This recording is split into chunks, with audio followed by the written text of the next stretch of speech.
I was reviewing vendor contracts when the email arrived. No subject line. Sender, MD at a domain I didn't recognize. Just one sentence. You deserve to know the truth before Saturday. The link led to a private server. Password protected. I stared at the screen for maybe 10 seconds before typing in the wedding date.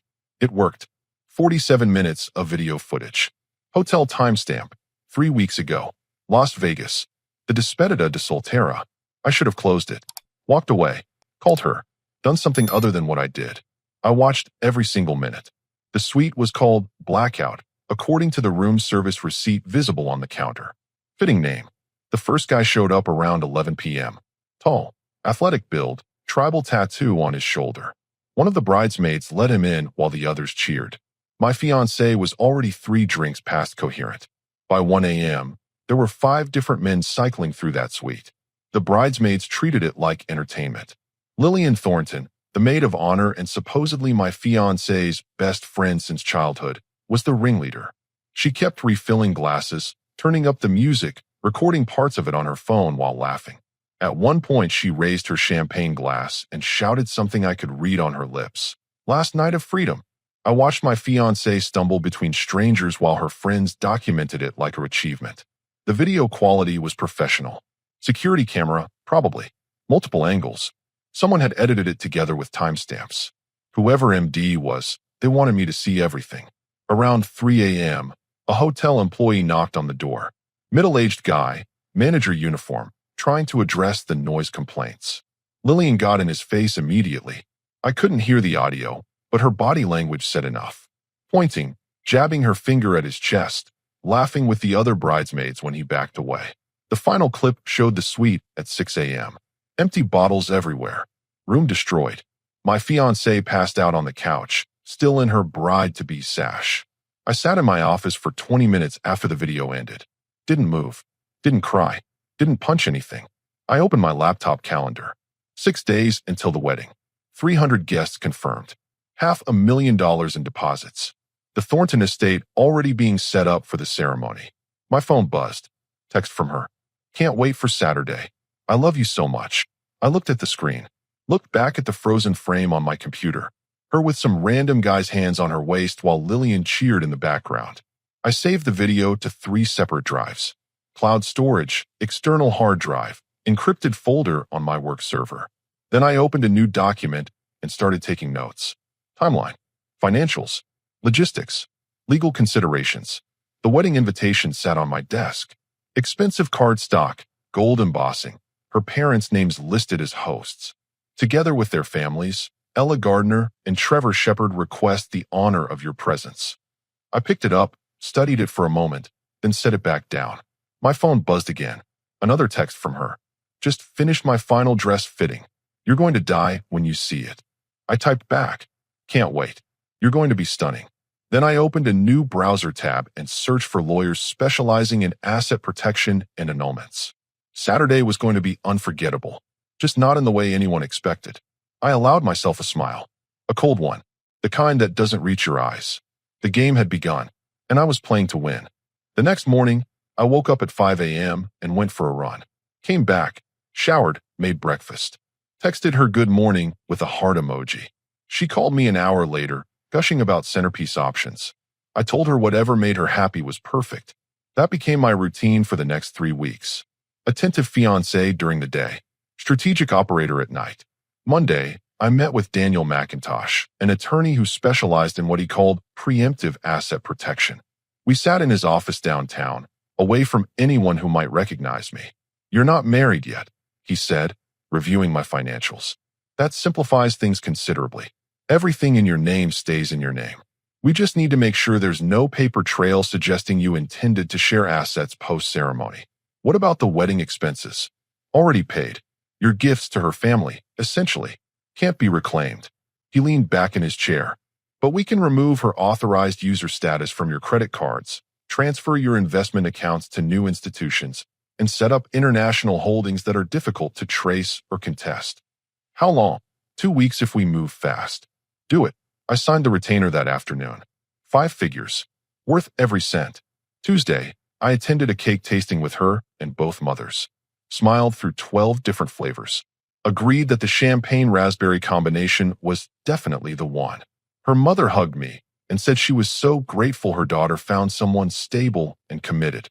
I hugged her back and said I took commitments very seriously. Wednesday, I moved 40% of my liquid assets to a Swiss account. The transfer went through at 2 a.m. I was awake, watching the confirmation email come through, when she texted asking if I was having trouble sleeping. Told her I was just excited about Saturday. She sent back 3 heart emojis and, "I'm the luckiest girl alive." Thursday, we had dinner with both families at a steakhouse downtown. Her father made a toast about welcoming me into the Gardner family and trusting me with his little girl. I raised my glass and thanked him for raising such an incredible daughter. Ella squeezed my hand under the table. Lillian Thornton was there too, sitting across from me. The same Lillian who'd orchestrated the Vegas catastrophe. She gave a speech about their friendship, how she'd been there for every important moment in Ella's life, how she'd always protect her best friend no matter what.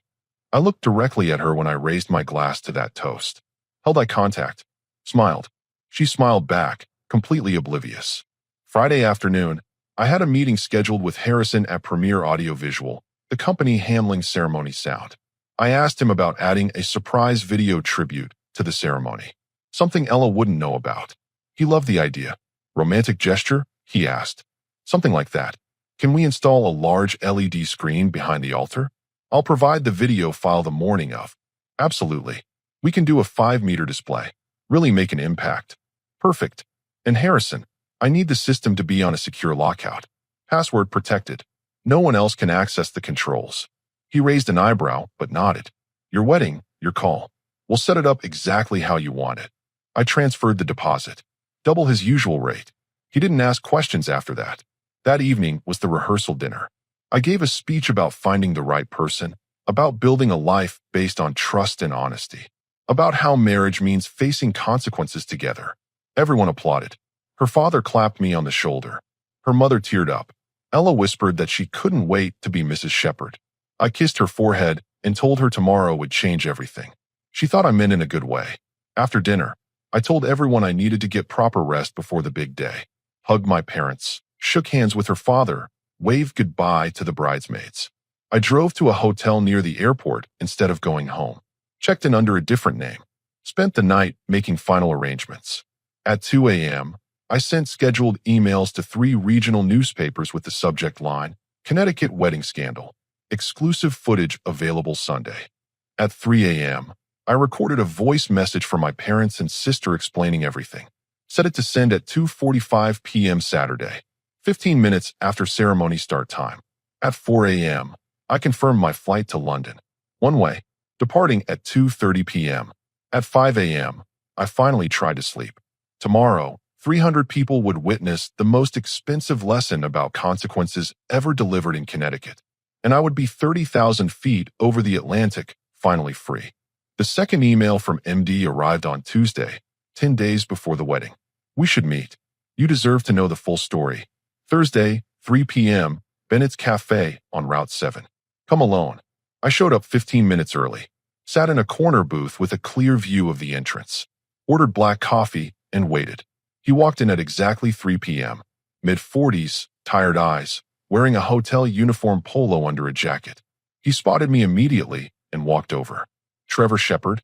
That's me. You must be MD. Micah Dickerson. He sat down across from me. No handshake.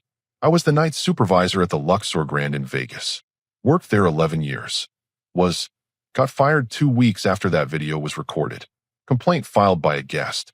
Lillian Thornton, specifically, said I was harassing her group. Threatened to have me arrested for entering their suite without permission. He ordered coffee when the waitress came by. I knocked on their door at 3 a.m. because we had 6 noise complaints from surrounding rooms. Did my job exactly how I was supposed to. She made me out to be some creep who wanted to ruin their fun. They got you fired.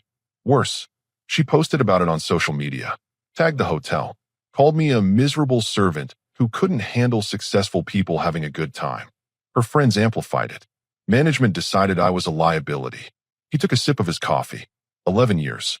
Gone because some entitled people decided rules didn't apply to them. I leaned back in the booth. So this is revenge. This is consequences. He pulled out a USB drive and set it on the table.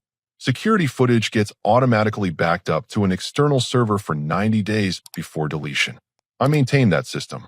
When I saw your fiancé posting wedding photos on social media, tagging the Thornton estate, mentioning your name, I figured you should know what kind of person you're about to legally bind yourself to. What do you want in return? Nothing.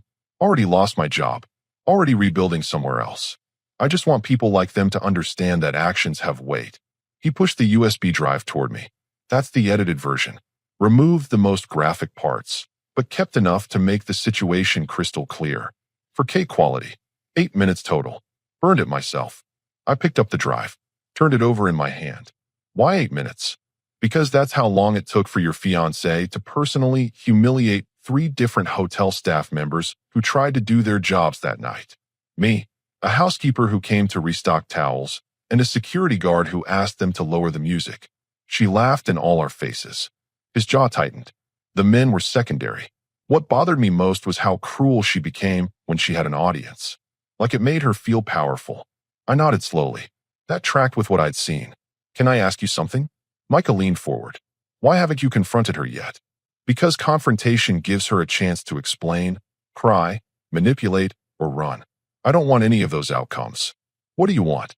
I want 300 people to see exactly who she is. I want her family to see it. Her friends. Every person who's about to celebrate her as some perfect bride. I met his eyes.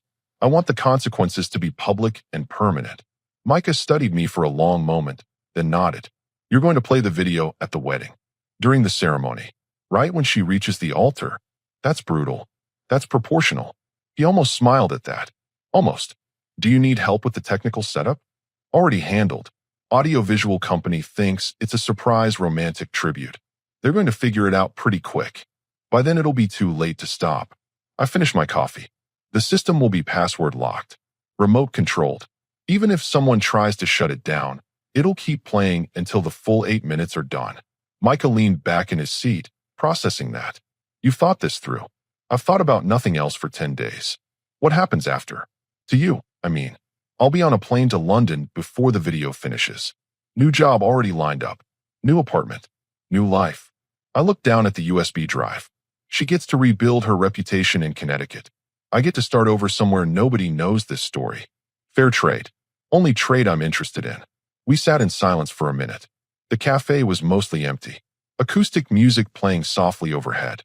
Outside, regular people were having regular days, unaware that 2 strangers were plotting the nuclear destruction of a $500,000 wedding. Can I ask why you're being so calm about this? Micah said, most people would be angry.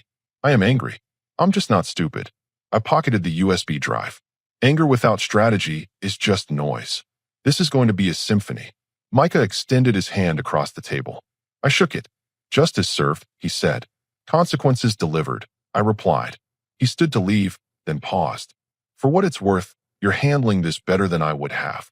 You sent me the video in the first place. We're both handling it exactly how we should. He nodded once and walked out. I sat there for another 20 minutes, finishing a second cup of coffee, mentally rehearsing Saturday's timeline one more time. Everything was in place. The money, the video, the exit strategy. For days until the wedding. 96 hours until Ella Gardner learned that some mistakes can't be fixed with tears and apologies. I paid the check and drove back to my office to finalize the last details. The countdown had begun. Friday arrived like any other day, except it wasn't. The Thornton estate was chaos in the best way. White tents stretched across 2 acres of manicured lawn. Florists were arranging $40,000 worth of orchids and roses. The catering team was setting up stations for 300 guests. A 12-piece orchestra was doing sound checks under the main pavilion. I spent the morning helping wherever they'd let me. Carried chairs, tested microphones, smiled for photos with family members arriving from out of state. Ella's aunt cornered me near the gift table. You're so hands-on. Most grooms just show up and say their vows. I believe in being present for important moments, I said. She patted my arm. Ella is so lucky. I excused myself to check on the audiovisual setup. Harrison and his team were installing the LED screen behind the altar. 5 meters wide, just like I'd requested. Crystal clear display. Impossible to miss from any angle. Looking good, I said, walking up. Harrison wiped sweat from his forehead. Should be done in an hour. You want to test the video file? Tomorrow morning. I'll bring the drive when I arrive. You're not staying here tonight? Tradition. Can't see the bride before the ceremony. I watched his team secure the final brackets. The password lockout is set. Yep. Only you can control it once we activate the system. Even we can't override it without the code. He grinned. This surprise is going to blow everyone away. That's the plan. I walked back toward the main house, where Ella was coordinating last-minute details with her bridesmaids. Lillian was there, of course, clipboard in hand, directing people like a general commanding troops. She saw me and smiled. Trevor, we're not supposed to see you until tomorrow. Just making sure everything's perfect for my bride. It will be. I've made sure of it. She put her hand on my shoulder. I've known Ella since we were 7. This wedding is going to be the event of the year. Nothing will go wrong. I looked her directly in the eyes. I'm counting on that. Something flickered across her face. Confusion, maybe. But she shook it off and went back to her clipboard. The rehearsal dinner started at 6 p.m. in the estate's formal dining room. Crystal chandeliers, silk tablecloths, waiters in tuxedos. Her father stood and gave a speech about legacy, family, and the importance of choosing the right partner. Trevor has proven himself to be exactly the kind of man I want for my daughter. Responsible, devoted, someone who understands that marriage is a lifetime commitment. He raised his glass. To Trevor and Ella, may your marriage be filled with honesty and trust. Everyone drank to that. When it was my turn to speak, I stood slowly, looked around the room at all the faces. Family, friends, people who genuinely believe tomorrow would be a celebration. I want to thank everyone for being here. Marriage is serious. It's not just about the ceremony or the party. It's about accountability. It's about understanding that choices have lasting impact. I turned to Ella. Tomorrow, everyone will see exactly what kind of partnership we've built. No filters, no illusions, just the truth. She teared up, thought I was being romantic. Her mother dabbed her eyes with a napkin. I sat back down to applause. After dinner, I said my goodbyes, hugged my parents, told my sister Riley I'd call her soon, shook hands with Ella's father, let her mother kiss my cheek and tell me how proud she was to have me as a son-in-law. Ella walked me to my car. I can't believe it's finally happening tomorrow. Everything happens for a reason. I love you so much. Tomorrow will show everyone exactly what we mean to each other. I kissed her forehead. Get some sleep. Big day ahead. I drove to the Marriott near the airport. Checked in using a reservation under my mother's maiden name. Went up to the room and locked the door. Opened my laptop. Confirmed my flight one more time. London Heathrow. Departing 2:30 p.m. First class. One way. Transferred the final 20% of my liquid assets to the international account. Watched the confirmation email arrive at 11:47 p.m. Composed 3 emails to regional newspapers. Attached a press release titled Connecticut Wedding Scandal. Full documentation available. Set them to send automatically at 3 p.m. tomorrow, right after the ceremony would have ended. Recorded the voice message for my family. Explained everything. Why I did it. Why I couldn't tell them beforehand. Why I needed to disappear afterward. Set it to send at 2:45 p.m., 15 minutes after ceremony start time. At 1 a.m., I uploaded Micah's video file to the cloud. Created 3 backup copies. Loaded one onto the USB drive I'd bring to Harrison in the morning. At 2 a.m., I laid down on the bed, fully clothed, staring at the ceiling. Tomorrow, 300 people would watch a bride walk down the aisle toward an empty altar and a 5-meter screen showing her true character. Tomorrow, Lillian Thornton would realize that protecting your friend from consequences doesn't make you loyal. It makes you complicit. Tomorrow, the Gardner family would understand that you can't buy back trust with apologies. And tomorrow, I would be somewhere over the Atlantic Ocean, finally free from the biggest mistake I almost made. I closed my eyes. 96 hours of planning came down to 8 minutes of video. Worth it. Saturday, 7 a.m. I woke up, showered, put on jeans and a t-shirt. The tuxedo I was supposed to wear was hanging in the estate's groom suite. It would stay there. Check my phone. 43 messages. Ella, her mother, my mother, the wedding coordinator, groomsmen asking where to meet. Ignored all of them. At 8 a.m., I drove to the Thornton estate. Parked in the back service area where vendors were unloading supplies. Walked straight to where Harrison's team was doing final checks on the LED screen. Morning. Harrison looked surprised to see me so early. Thought you'd be getting ready. Wanted to make sure the surprise was set up correctly first. I handed him the USB drive. This is the file. Can we do a quick test? Sure thing. He plugged it into the control system. The screen lit up. My pre-recorded message appeared first. My face, serious expression, speaking directly to camera. Ella, I should be standing here today promising to love you forever. Harrison's eyes went wide. Wait, is this? Keep watching. The video cut to the hotel suite footage. Even with the edited version, the content was unmistakable. Harrison stopped the playback after 15 seconds. You're not actually planning to show this during the ceremony. 2:30 p.m., right when she reaches the altar. That's insane. That's proportional. I took the USB drive back and plugged it into the secure slot. Entered the password code. System's locked now, right? No one can access it except me. Yeah, but... And it'll play the full 8 minutes even if someone tries to shut it down. It's programmed that way. But seriously, you need to think about. I've thought about nothing else for 3 weeks. I handed him an envelope. There's $20,000 in there. Keep the equipment, sell it, whatever. Consider it a bonus for your discretion. Harrison stared at the envelope. I could get sued for this. You were hired to install a screen and play a video. That's exactly what you're doing.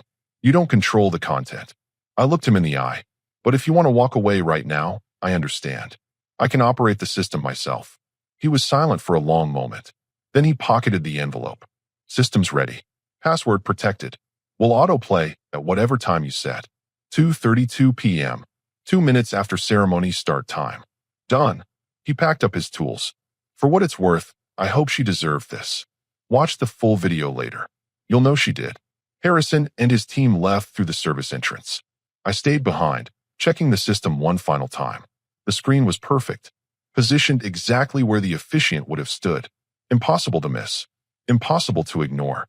I set my phone alarm for 1:45 p.m. That would give me time to reach the airport.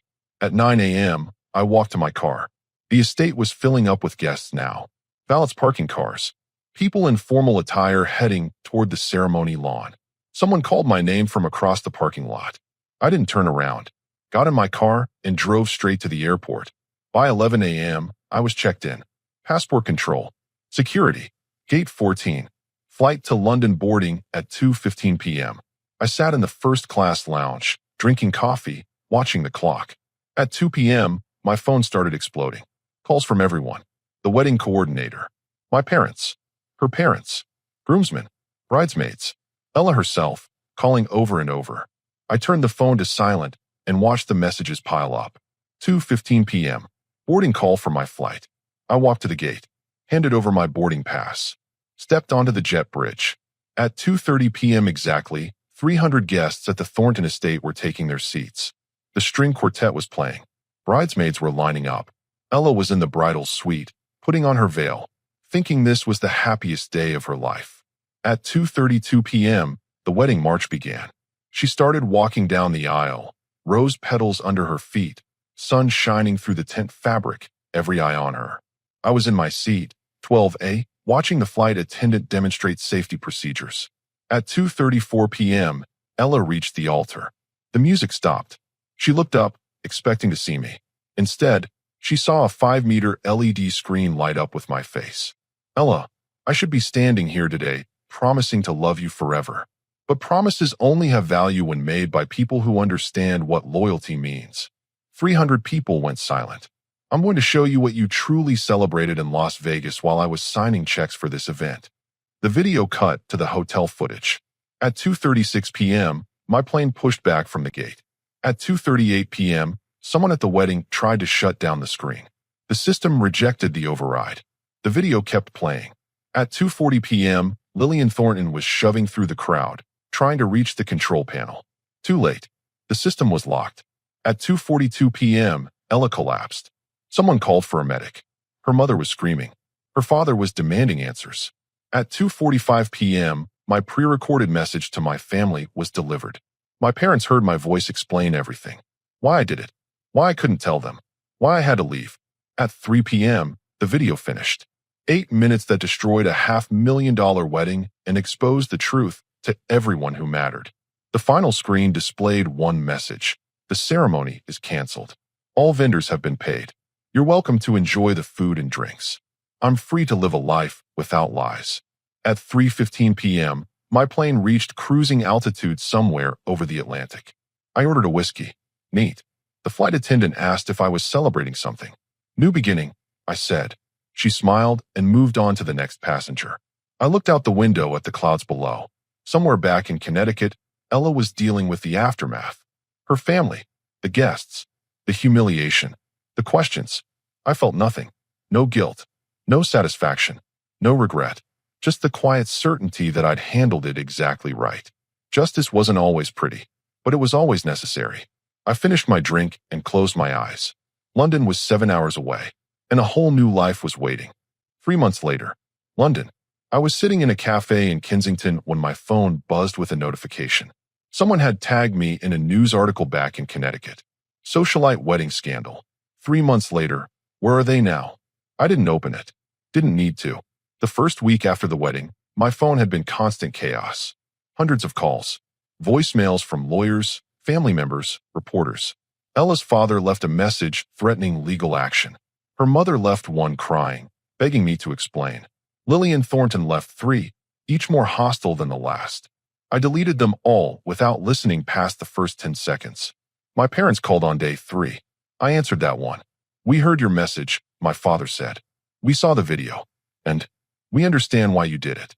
We wish you told us first, but we understand. My mother got on the line. Are you safe? Are you okay? I'm fine.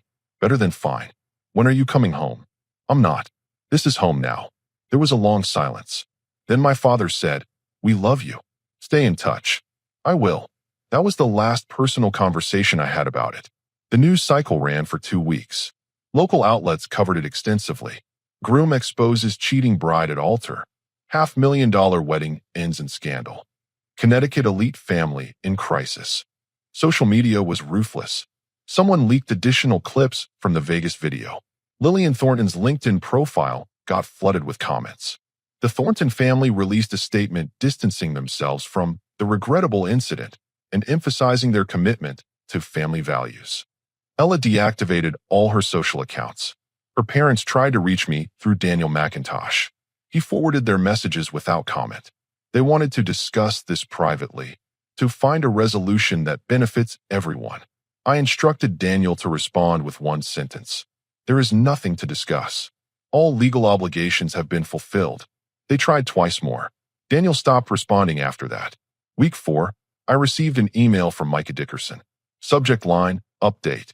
The hotel reinstated me with back pay and a formal apology after the video went public. Apparently, several board members saw it and realized Lillian's complaint was fabricated. Thank you for giving me my career back. Justice served. I replied, consequences delivered. Good luck. Week 6, my sister Riley flew to London for a visit. We had dinner at a pub in Shoreditch. You know you're basically a legend back home, right? She said. People are calling you either a genius or a psychopath depending on who you ask. What do you call me? Someone who refused to be a victim. She raised her glass. And someone who's apparently thriving in London. She wasn't wrong. The architecture firm I joined was excellent. International projects. Talented colleagues. No one knew my story and no one asked about my past. I'd found a flat in Marylebone. Small but comfortable. Walking distance to work. Coffee shops on every corner. Completely anonymous. For the first time in years, I felt like I could breathe. Week 8, the final piece of news reached me through a friend back in Connecticut. Ella had moved to Boston. Quiet exit. No announcement. Just disappeared from the social scene entirely. Lillian Thornton was facing a lawsuit from Ella's parents for negligent influence and complicity. The details were sealed, but the court docket was public record. I felt nothing reading that. No satisfaction. No vindication. It was just information. Week 12, I was walking through Hyde Park on a Sunday morning when my phone buzzed. Unknown number. Connecticut area code. I almost didn't answer, but curiosity won. Hello. Silence. Then a female voice, quiet and broken. It's me. I stopped walking. You shouldn't be calling this number. I just wanted to say I'm sorry. Okay. That's it. Just okay. What do you want me to say, Ella? That I forgive you? That we can fix this? I sat down on a park bench. You made your choices in Vegas. I made mine at the wedding. We're even. We're not even. You destroyed my entire life. I showed people who you actually are. There's a difference. I made a mistake. You made a choice. Multiple choices, actually, with multiple people, while your friends documented it like an achievement. I watched a family walk by with a dog. Normal people having a normal day. You don't get to rewrite that into a mistake. I was drunk. You were accountable. Still are. Another silence. I could hear her breathing. Probably crying. I hope you find what you're looking for, I said. But you won't find it with me. Lose this number. I hung up. Blocked the number. Deleted the call log. That was the last time I heard her voice. Now, sitting in this cafe 3 months later, I opened my laptop and checked my schedule. Meeting at 2 p.m. with a client from Berlin. Drinks after work with colleagues. Normal life. Professional life. Drama-free life. My phone buzzed again. This time it was Camden, a friend from the firm, asking if I wanted to join them for a weekend trip to Edinburgh. I typed back, count me in. Put the phone down. Finished my coffee. Someone at the next table was getting engaged. The guy was on one knee. The woman was crying happy tears. Everyone around them was applauding. I watched for a moment, then looked away. Marriage worked for some people. Maybe even most people. Just not for people who confuse performance with partnership. I paid my check and walked out into the London afternoon. The sun was breaking through clouds. Street musicians were playing near the tube station. Tourists were taking photos. I blended into the crowd and disappeared. No regrets. No looking back. Just forward. Always forward. Consequences had been delivered. Justice had been served. And I was finally, completely, unmistakably free.